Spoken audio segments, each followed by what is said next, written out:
All right. Hello, everybody. Welcome to Friday Features for March 4th, 2022. It is right at 11 a.m., so we're going to go ahead and get started here. We're back again for our third episode of the Chairs and Directors Showcase, which is the focus for this semester. Today, it is my distinct pleasure to be featuring Dr. Ramazan Aygun, Chair and Director of the Research Computing and Associate Professor of Computer Science in the School of Data Analytics. I am not Vice President for Research, Phaedra Corso. I am Chris Corneliuson. I'm the Director of the Office of Intellectual Property Development in the Office of Research at Kennesaw State University, and I'm stepping in for Dr. Corso as she is leading a study section for NIH today. We've been doing the Research with Relevance Friday Features for the past 2 years. This started out of the initial COVID pandemic lockdown. And the reason that we started this as an office was to provide an opportunity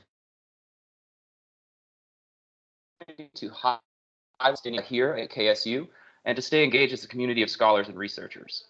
Before we get started, I just want to touch on a couple of housekeeping items. Please make sure that your mics are muted until the end when we open it up for questions from attendees. And second, if you want to be able to focus on specific speakers, search for their names in the list of participants and pin the speaker by clicking on the 3 dots next to their name. You'll have an option that drops down there.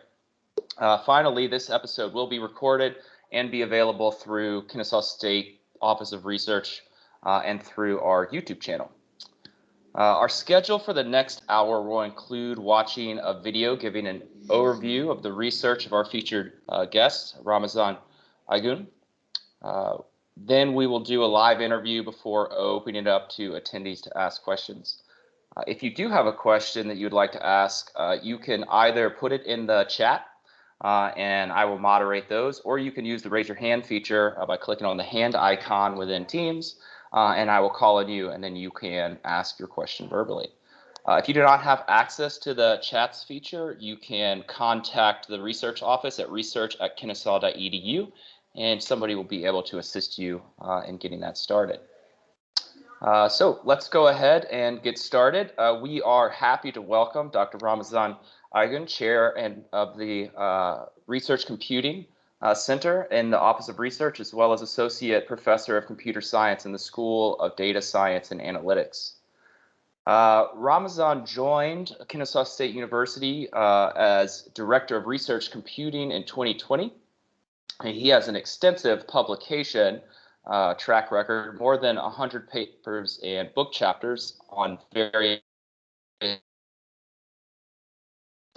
he is co-author of the book titled Data Analytics for Protein Crystallization, published by Springer in 2017. He holds a PhD in computer science and engineering from State University of New York at Buffalo. So at this time, I think we can go ahead and jump into a video showing some of Ramazan's research.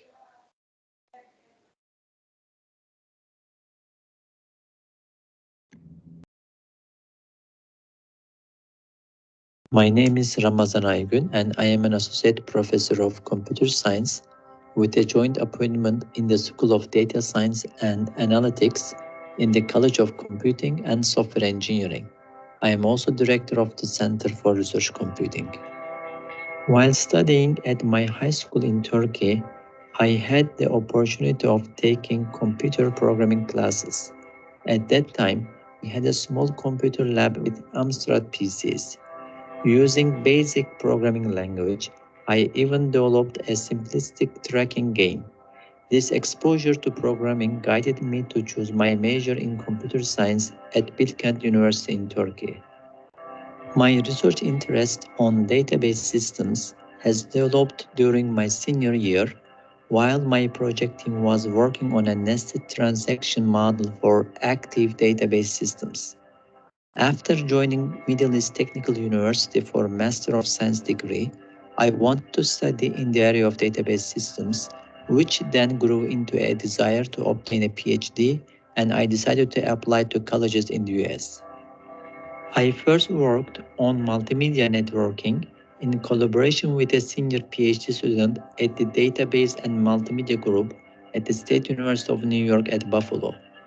During my studies, I combined both aspects of temporal and spatial browsing and coined the term spatio-temporal browsing of multimedia presentations. This work later led to a National Science Foundation grant at the University of Alabama in Huntsville when I was an assistant professor. One of the critical milestones in my career happened when Dr. Joe Ng introduced Dr. Mark Pusey, working at Express Genes Inc. at that time, who is one of the leading experts on protein crystallization. Their goal is to build a fluorescence microscope, which was later named as CrystalX2, and they needed assistance on software development to analyze data. It was interesting, but software development is not research. Anyway, I have agreed to collaborate with Dr. Pussy, believing our seed work will sprout. And this collaboration was very fruitful, and we were able to win several National Institutes of Health small business technology transfer grants. The major idea in this study was to automate the process of analysis of protein crystallization trials. In a drug discovery, knowing protein structure plays a vital role. And if a protein is crystallized, methods such as X-ray crystallography can be applied to determine its 3D structure. The novelty in our technique was to simplify the image analysis of protein crystallization trial images by adding fluorescence dye to the solution. When fluorescence dye attaches to the protein crystal, it would glow when exposed to a light source with the corresponding wavelength. This would enable quick detection of forming crystals. Initially, our work grew around building the microscope and image analysis. In a later stage, we have considered using prior experimental results based on crystallization trial scoring, leading to screening research. Later, this protein crystallization research led to spatiotemporal protein crystal growth, schema integration and data integration for protein crystallization screening, mobile fluorescence imaging, visualization tool for scored crystallization plates, focal stacking, and real-time crystallization scoring. Dr. Pussy and I also co-authored a book titled Data Analytics for Protein Crystallization. My diverse research earned me significant experience to join KSU as a director for research computing. As the director of research computing, I would like to ensure that the voices of our faculty and researchers are heard and let them know that there are at least several people who are here to help their computing needs. I highly encourage our faculty and students to reach out to us so that we learn about their research, collaborate in their proposals, provide assistance for developing competitive proposals or on their existing projects.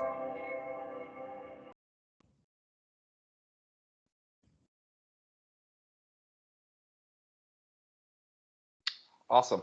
That is really impressive work and spans so many different aspects, Ramazan. It's really impressive, and as well as your journey. We're lucky to have you at KSU. So, speaking of that, what did bring you to KSU? Well, I have worked at the University of Alabama in Huntsville for about 17 years. And I did, my research matured over there. I was collaborating and doing collaborative interdisciplinary research with many faculty. And, one of my goals was to have a data center and then help faculty on their research and then hopefully resolve their problems, write proposals. So when I was, in 2020, I was looking for opportunities, and this Kennesaw State University, I read a little bit about it. I knew it already, I had friends who were working here, and I was amazed that, it was a significantly growing university. The university had gained the R2 status, and I could thrive at this institution. So that's what brought me here. Yeah, well, it sounds like you found yourself in the right place given the role that you've assumed here at KSU. And as I said, we're very fortunate to have you, and I'm pleased to count you amongst my colleagues. So when I'm thinking about sort of high-powered computing, right, and some of the work that you're engaged in the center that you oversee here at KSU, it made me think of a documentary that I watched not too long ago regarding the NASA Apollo missions and the space race.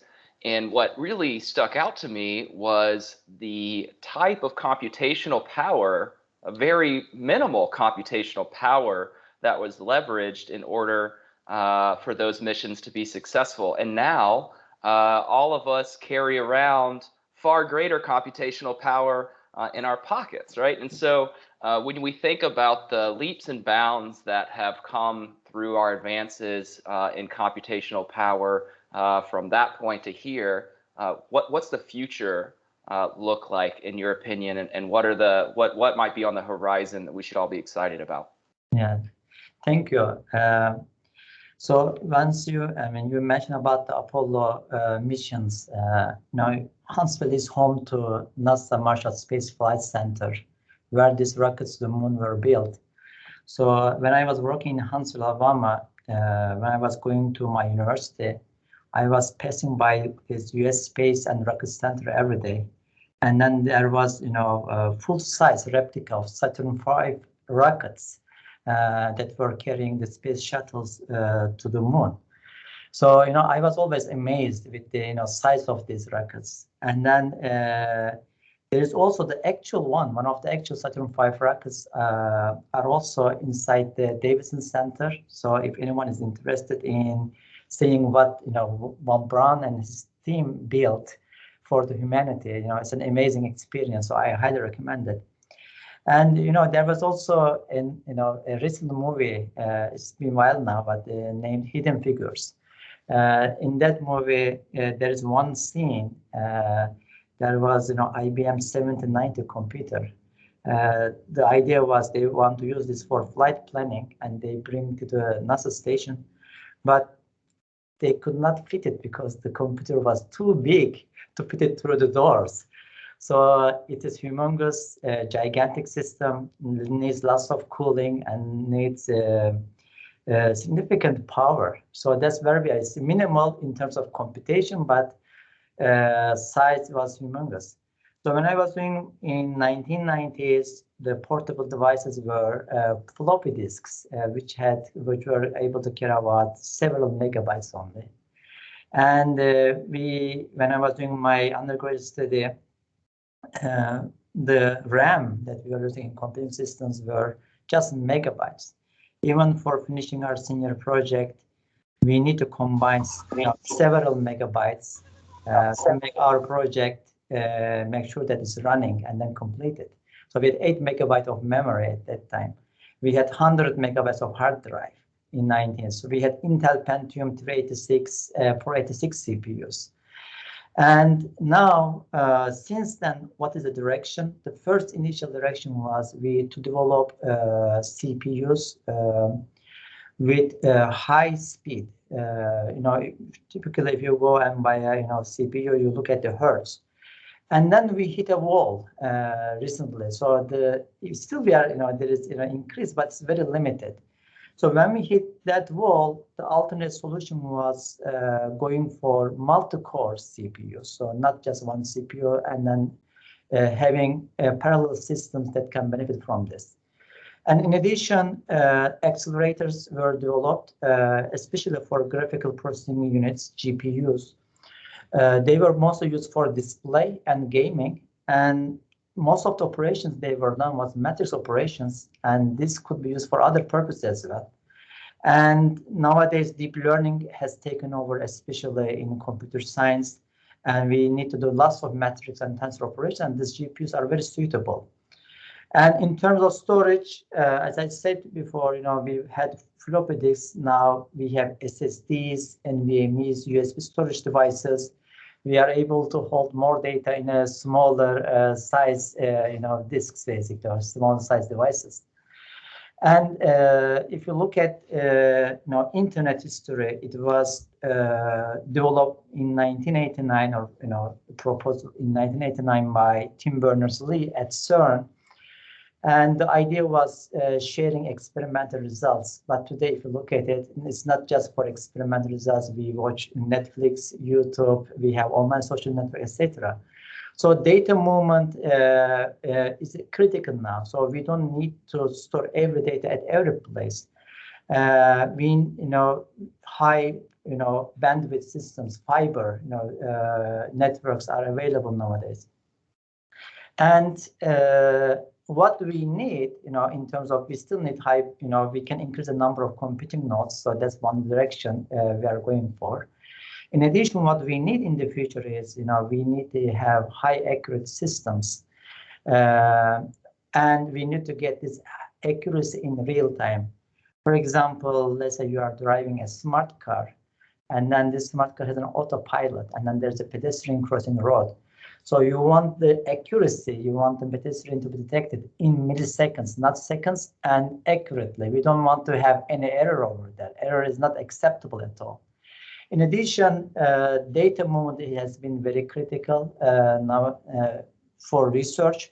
We need to have high transfer data movement nodes to carry out research.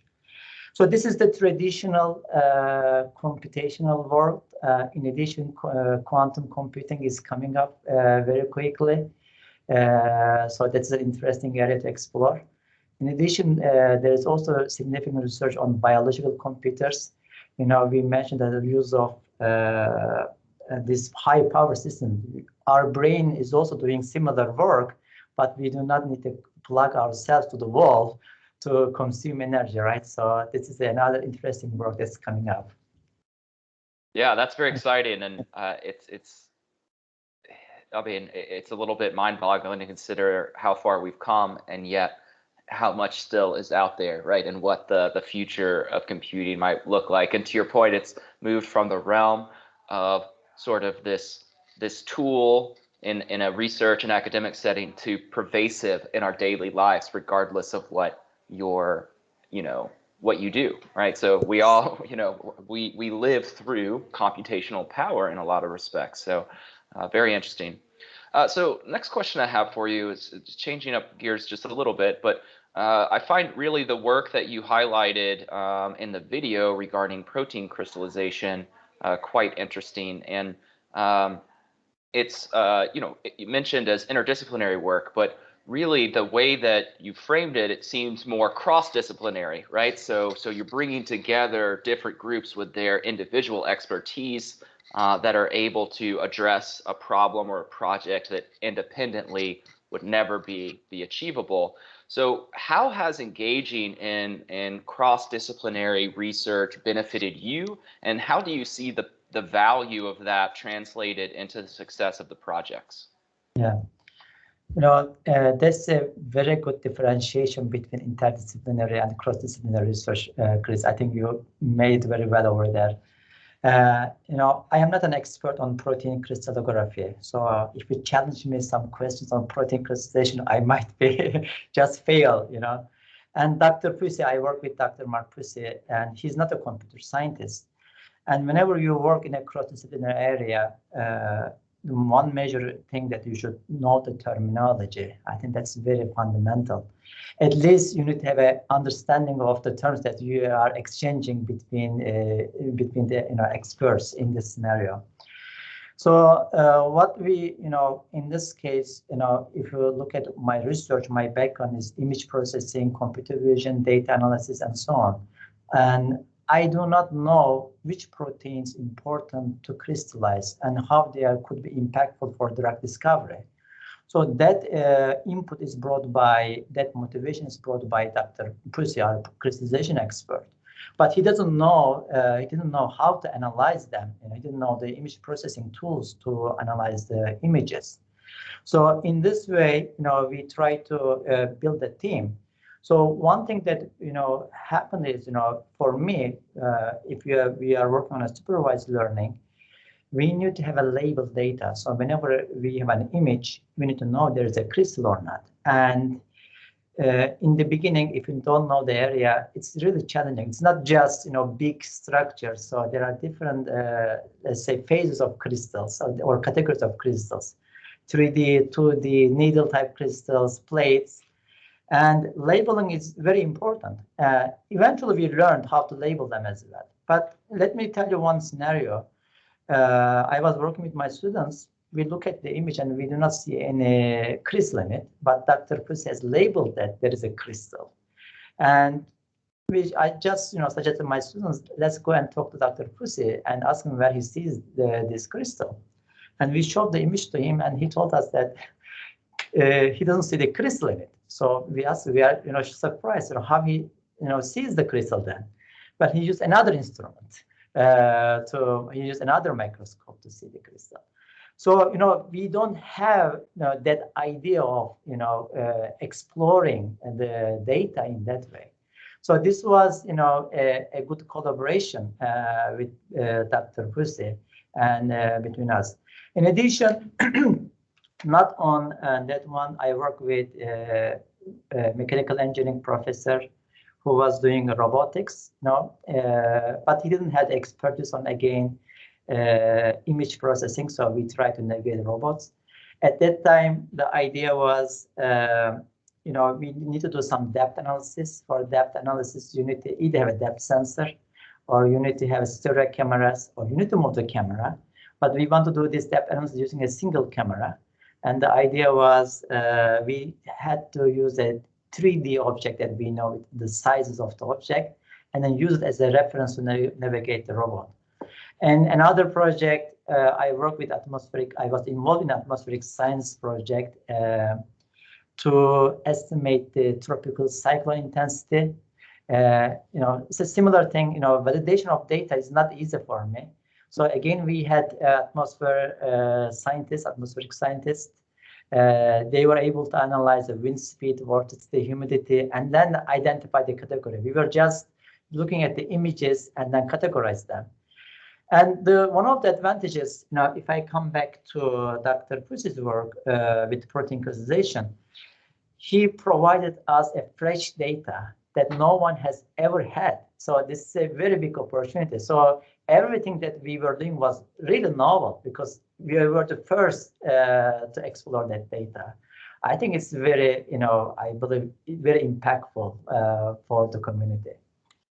Yeah, that's really awesome. And as you were talking about that, it made me a little envious, because where you sit as a data scientist, you basically get to interact with all these different fields, right? So you're doing a little bit of robotics. You're familiar with a little bit of molecular biology. You're working in all of these different areas, and climate science. I mean, so that must be pretty exciting to constantly be jumping around to new topics. And I think it touches a little bit on perhaps what you indicated in your title, where you say research without boundaries. So can you elaborate a little bit on how you view the work that you do in data science as research without boundaries? Yeah. So let's continue with this data crystallization, protein crystallization project. We were working with Dr. Pussy. We developed a system, algorithm that is 96% accurate. And we were very excited with this algorithm, and we brought it to Dr. Pussy and asked, showed the results. He said that basically, if it misses any crystal in the plate, so we were basically mostly using 96 well plate for the experiments. If our tool misses any crystal, he said he's not going to use it. We said, how come? It's 96% accurate system? It should be useful, right? Because the crystallization rate success is just 1%. So even if it is 96%, if you just miss the one crystal over that, whole experiment is gone in waste, right? So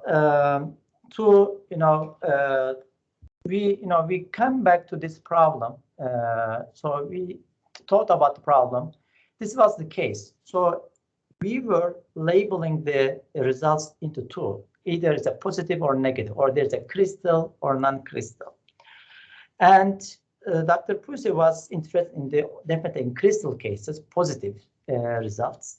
And he needs to analyze all those, positive results from our tool, but he cannot afford false negatives. So he had to check negative results as well. So this is the case that he was in.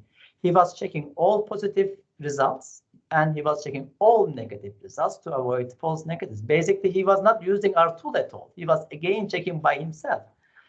So this was what suggested initially. He said that if we come up with some intermediate category, it's not between crystal and non-crystal, let's say call it as a likely lead crystal conditions. And this is the third category, and there won't be any false negative. The only false negatives could go into the intermediate category, and he said that he could use it. So that was our starting point. So we added intermediate category. So we realized that binary classification for his work was meaningless. And this, brought a question with one of my students, and the question is like this: our expert, protein coding expert, does not trust our tool. So this is a big problem. We have a 96% accurate systems, but our expert is not relying, cannot use it.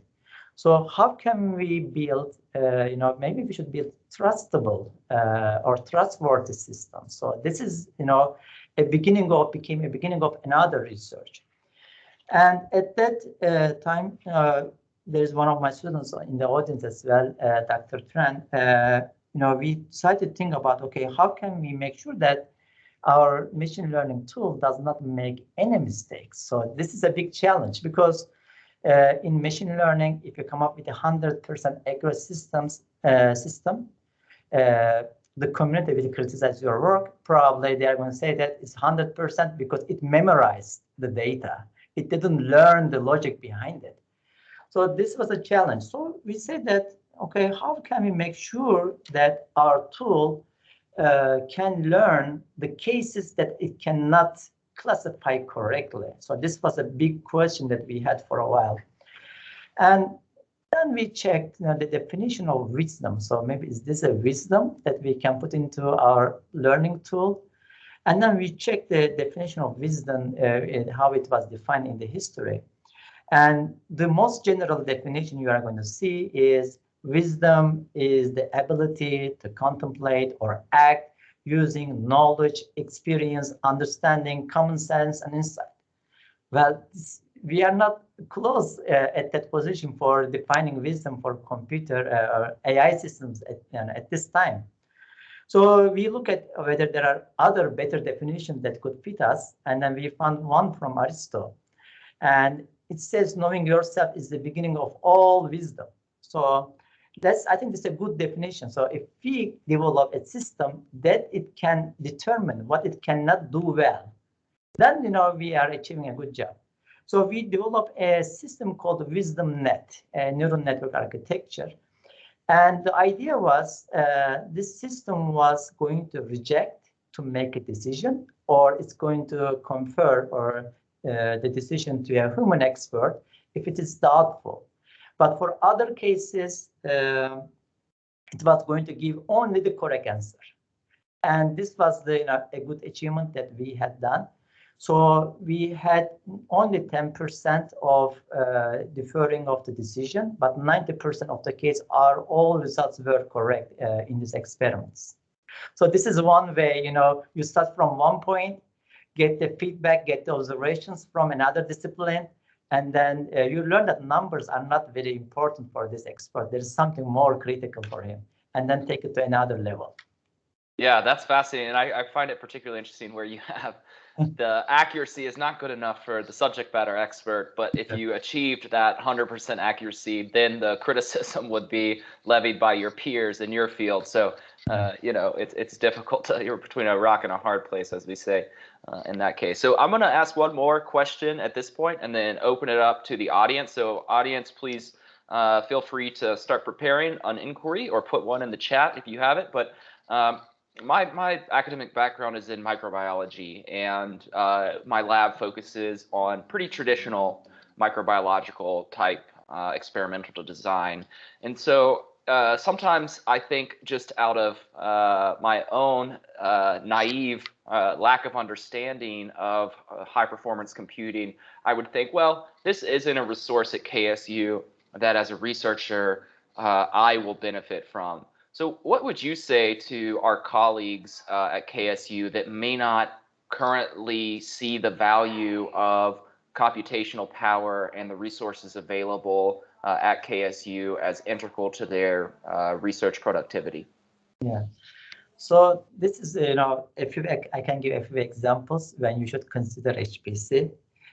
Before going to lunch, if you start your program and then after coming back from the lunch, if you hope to see your results, then it means that your program is taking at least several hours. Okay, so this was one of the when we started protein crystallization research.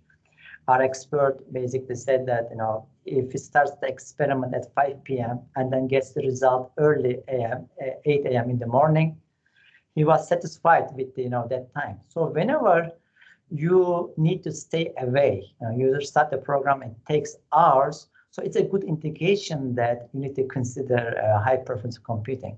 Firstly, I would ask, whenever faculty or researcher approaches me, I would ask them, are they working on a data and what type of data they are working on? What is the size? If the faculty is working on terabytes of data, definitely they should come to the in a high performance computing environment. Otherwise, it's going to take hours or days. We were working on human action recognition using deep learning. My student was starting his program around 5 p.m. and then we were hoping to get the results by 8 a.m. in the morning. But sometimes the program just crashed in the middle of the night, and then you should rerun the program during the day. So it is again a loss of 10 hours, 12 hours. And we have a fierce competition. We need to get the results within a few months. Otherwise, that in many disciplines, someone else will publish the results before you publish.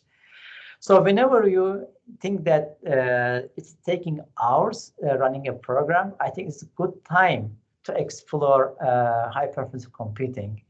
And if you it doesn't really depend on the area, the background you have. Do you have the data? Are you running programs? So this is the main things that we usually look into.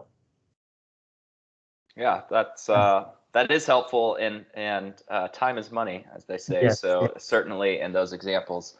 So we do have a couple of questions that come into the chat, so we're going to transition over to that real quick, and then we have plenty of time. So audience, feel free to raise your hand or put further questions in the chat. So in a bit of irony here, our first question comes from Phaedra herself, who I think popped in momentarily to make sure that we weren't ruining her baby here. And she wants to know, how does someone with your skills find collaborators in other fields, or do they find you typically? And how do you make those important interdisciplinary linkages? Yeah. It is not very easy in the beginning. The beginning is the most difficult part. So I was, when I was doing my PhD in the final years of my PhD, my advisor switched to bioinformatics. So that's how I got involved in this biological sciences.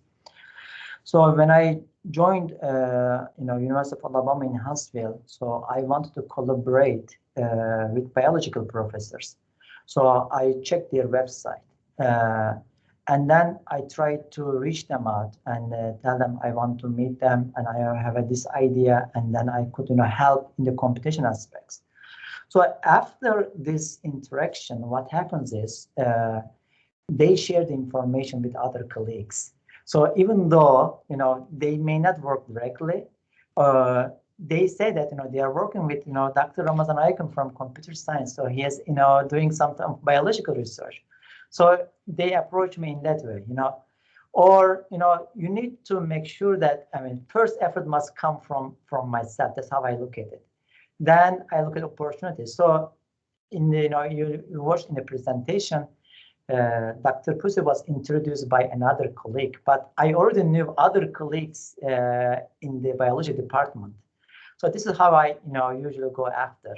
Or in some cases, our dean at the college was very influential, so he made those bridges as well. So, for example, there was one chemistry professor at that time.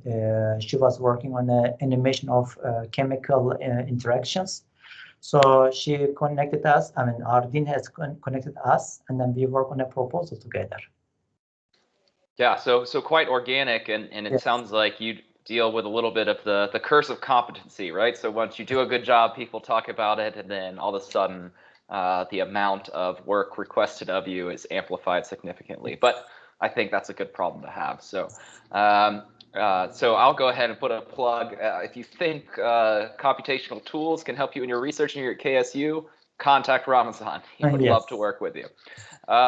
Excuse me. We have another question, a follow-up here from our resident computer science intellectual property expert on campus, Paola Spolatini. And she wants to build on Phaedra's question and sort of what are the challenges and the benefits of working with such a diverse pool of researchers, and has it ever occurred that something that you learned in one collaboration from one field could be transferred to a completely different field in another collaboration? Yeah, I think the biggest challenge is for the junior faculty, I should start like this. It's a big investment. You spend at least 6 months just for learning the problem domain, just learning. So you make progress a little bit. So it is a very critical decision for a junior faculty to invest his or her time on it or not. Once after this time has been invested, I believe especially for funding agencies, they are interested in cross-disciplinary and interdisciplinary research. And then you might have a better, the faculty could have a better chance in securing research funding. So I think the biggest challenge I have ever seen is the investment. So not all my collaborations led to funded research, but I tried. There will be one day. So I did, for example, robotics. We submitted a few proposals. They were not funded. But now I have the research publications still to go after proposals. So, I built that background right now. I do not have, any issues on it. And what can be transferred between different diverse, I would, think about, how your background fits into that area. Especially, agencies like NSF, the reviewers are very smart. So whenever they realize that your background is not fitting for that project, your contribution is not clear, they're going to ask this question. The purpose of this PI in the proposal is not very clear. So whenever you build a team, definitely your contribution, the faculty's contribution should be very clear. It's not just adding members on top of each other. It doesn't work that way. So each member's contribution must be very clear. I think that's what I learned when I go from one diverse area to another one. Yeah, no, I think that makes a lot of sense and definitely matches my experience. Excellent. So we do have a hand raised. So Bill Dion, please jump on. All right. Thank you, Chris. And thank you, Ramazan, for telling us about your research. And it's been impressive to hear of the number of cross-disciplinary and interdisciplinary projects that you've been engaged in. So I want to follow up on the previous questions and sort of drill down a little bit deeper. I was wondering if you can tell us about which KSU faculty you're trying to cultivate collaborations with currently, and what research areas they are working in. And as a specific example, are there any faculty in the College of Engineering that you are trying to collaborate with at this time on high-performance computing projects? There is one Dr. Kaplan He is in the civil engineering. I think his area is construction engineering. So in our research, he's trying to collect information using sensors about, I think, the quality of the construction that's being made. So I try to, we try to collaborate on a proposal on that aspect. So that's one example.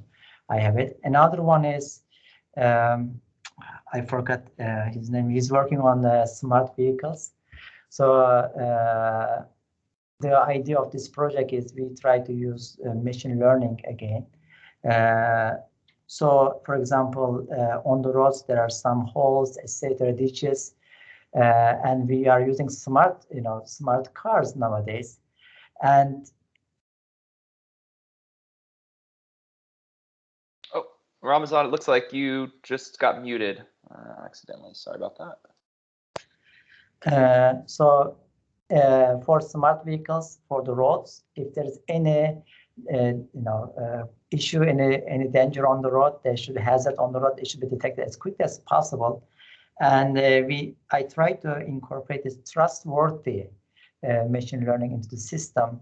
So it's not always, the system does not always need to make the decision. It's sometimes need to defer the decision to the driver. So we incorporate that idea as well. I think it was Dr. Part. Now I remember the name. Excellent. Thank you very much. Appreciate it. Yes. Thank you. Excellent. Yeah, thank you for that question, Bill. Audience, feel free to continue to raise your hand or put questions in the chat, but I'm going to move forward with another one for myself at this point. And obviously, we all know that KSU is a student-centered university, and that integration of students into research and scholarship is really a hallmark, particularly undergraduate students, is a hallmark of our excellence at KSU. And so I'd love to hear, Ramazan, sort of what is your approach to involving students in all of these projects that you have going on at KSU? Usually when I talk with a student, I try to provide the application domain. So what is the research about? Then the next thing is I try to check the background the student has, the programming languages, basically, and then the courses that were taken. So once that has been done, we sit together and basically clarify the problem together. It's not just, I dictate the problem and student solves that problem. For example, last semester, one of my students completed his master thesis. So initially we had a different idea. This is about temporal data analysis, especially for from online social networks. The project was too large, and then throughout the course of his study, we need to a little bit set the boundaries of his work, and then come up with the exact problem. And then the thing that I usually motivate is this is also true for PhD or master students. We need to submit publications. And publication is the fruit of our work. This is what I tell to my students. You may do a good project, but how do we know it is influential or not? So it must be peer-reviewed. That's the one thing. So experts around the world must read your paper, and then they should claim that, okay, this is acceptable work and should be shared by other researchers in the area. And then you go to conferences, right? So conference is the biggest motivation, and you know that the conferences are usually held at very nice, beautiful places to visit and then sightseeings. This is how I usually motivate. And then usually, for PhD work especially, we work with a deadline. And then since we work with deadline, we always have something to be left. There is something that we cannot finish. And then I say that, don't worry, there is another conference coming up. We are going to work on towards that conference and then do it at that time. But this is how we, I motivate my students all the time. Yeah, and that aspect of there's always something to be done from what the initial proposal, that holds true in biology as well, I can tell you, from mentoring graduate students.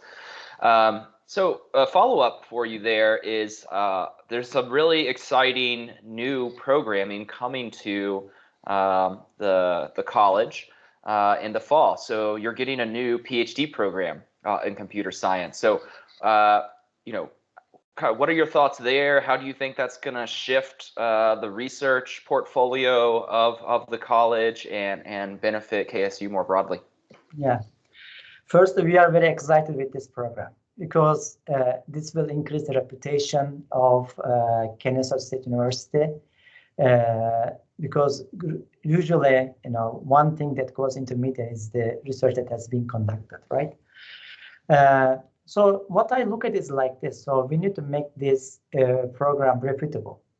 I'm going to give an example from my own personal PhD experience. So how I started my PhD, and then I'm going to go into what I expect from our PhD.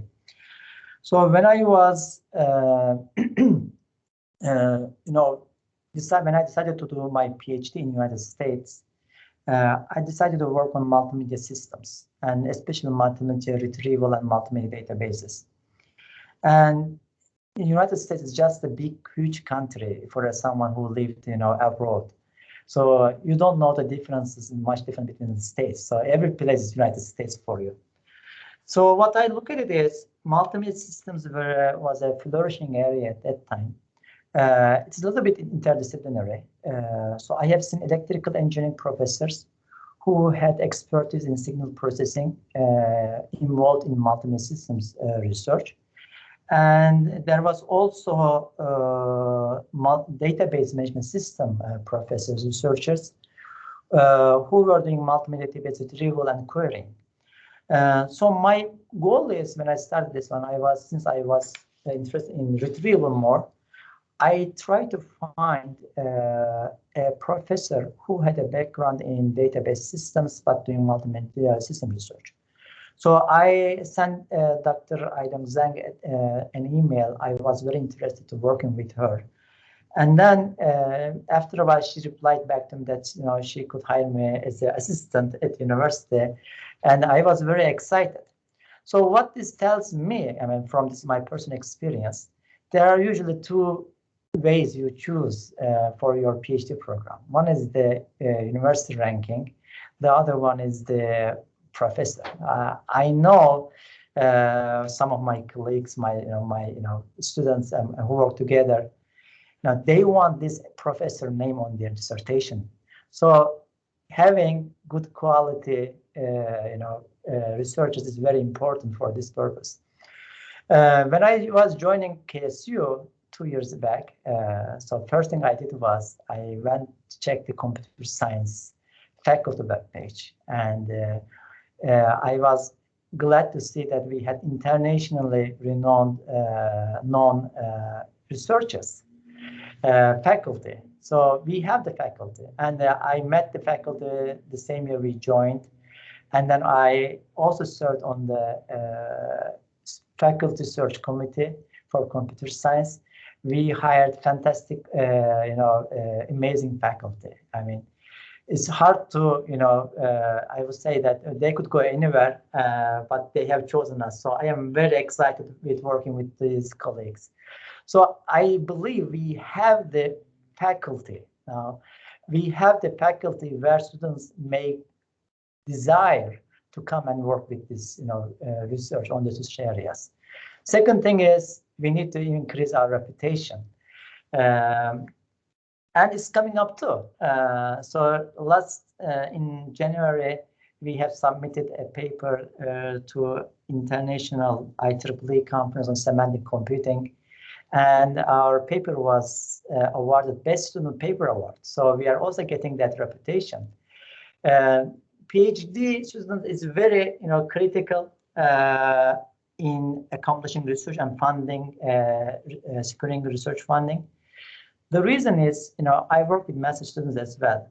It usually takes 2 years for a master's student to finish the work. But first year, they are not sure usually what to do. They usually look for advisors to work on a topic. And then they usually have briefly 6 months or 9 months to work on the actual research component. And then after 9 months, they leave and there is no one, at that time to carry on their work. So the continuity of the research is very critical to be successful, and PhD students provide that opportunity. Yeah, absolutely. I think that is a very important point. I certainly experienced that moving to KSU from Georgia State, where there were PhD students in the lab, and the idea of modifying your research projects from a 4-year expectation of a timeline to a 2-year does take a little bit of an adjustment. And so now you'll have the ability to kind of move in the opposite direction and kind of think about those longer timelines for the research projects, which I think is quite exciting.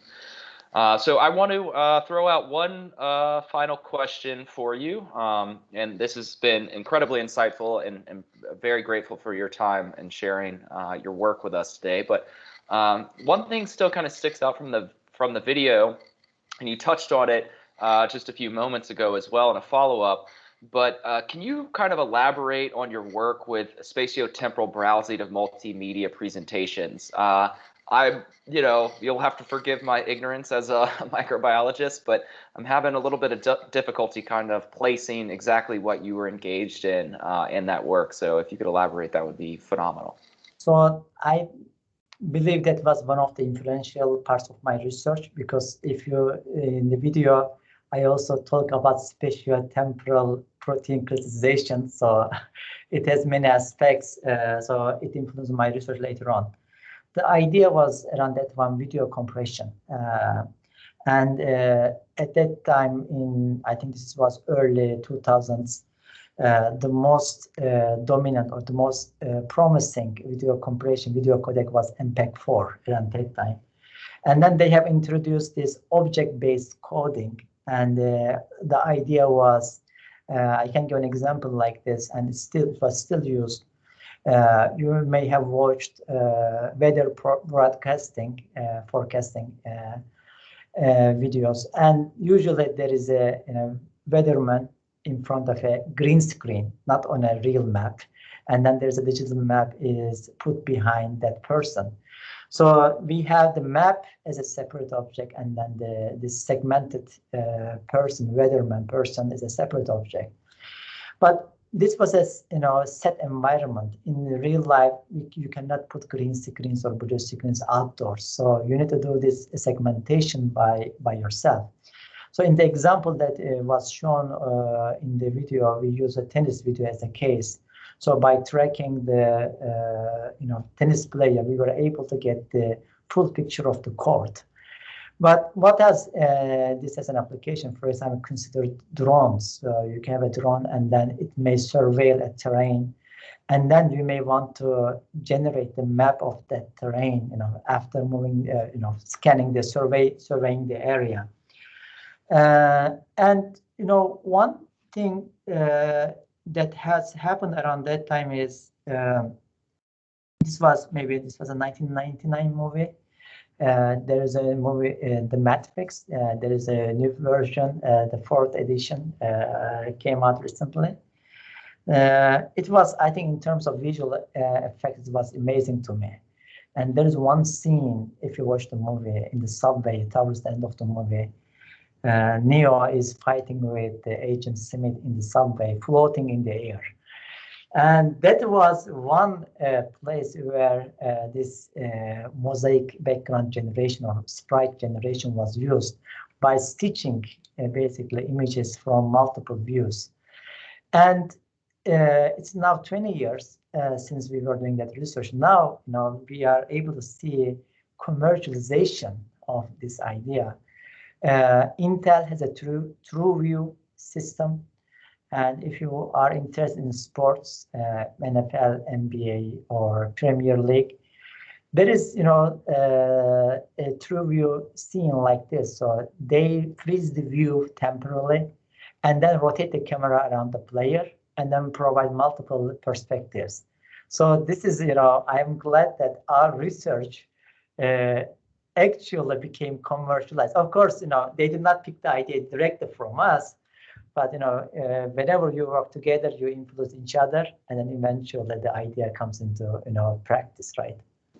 Yeah, absolutely. That's That's really fascinating, and I got to use this as an opportunity for a plug there, because you mentioned the commercialization. So these sorts of ideas that come out of your research projects, they can include intellectual property that may have major markets in the future. And Ramazan, whether it's the work that you're doing with any of these expansive collaborations, or any of our audience or colleagues, if you think your work has potential to generate intellectual property, I highly encourage you to contact me, because I'd love to work with you on securing that and hopefully making you very wealthy in the future. Whoever came up with the work for TrueView, I'm sure, is doing quite well with themselves. So I just want to thank you so much, Ramazan. This has been really tremendous, and I echo Maria's sentiment in the chat. Really an impressive career, and the breadth of work that you've engaged in and the number of collaborations are really tremendous and something to be exalted. I also want to take this time to say a special thanks to Megan Loney and the Office of Research for putting this event together today, and for helping Ramazan and I prepare for it.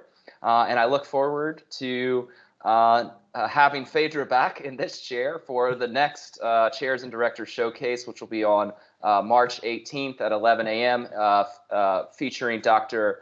Anirudh Bachi, Interim Department Chair of the Department of Economics, Finance, and Quantitative Analysis. And he's going to be discussing his research on economic factors in national security. So it should be fascinating, particularly in regard to current events and what we're seeing with the Ukrainian crisis and the application of financial factors as a mechanism to mitigate that situation. So stay tuned for more information in the coming weeks, and you can find more information about this through the Office of Research website. Until then, on behalf of the Office of Research, wish you all a safe and healthy weekend. And for those of you who may be taking advantage of spring break this next week, I hope you have an enjoyable time off. And until the next one, everybody have a good day. Thank you, Ramazan. Thank you for having me. Have a nice day. Have a nice weekend. Yeah, you too. Goodbye. Bye.